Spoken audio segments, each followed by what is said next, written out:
এই মুহূর্তে আমরা সারাদিন ব্যাপী বৃহত্তর একটা আমাদের বিশ্ববিদ্যালয় সিলেটের এক নামে পরিচিত সিলেট এমসি বিশ্ববিদ্যালয়ে সাধারণ শিক্ষার্থী এবং সকল নেতা কর্মীদের নিয়ে আজকে সুষ্ঠুভাবে নির্বাচনের মাধ্যমে আমার ভাই জুনেদুর রহমান জুনেদ সাধারণ সম্পাদক পদে নির্বাচিত হয়েছে। আমরা এমসি কলেজ ছাত্র দলের পক্ষ থেকে বান্ধব অভিনন্দন ও শুভেচ্ছা জানাচ্ছে।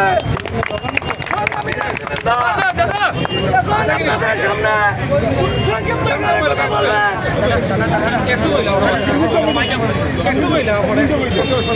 এমসি কলেজ ছাত্র দলের নবনির্বাচিত সাধারণ সম্পাদক আমার ভাই জুনেদুর রহমান জুনেদ।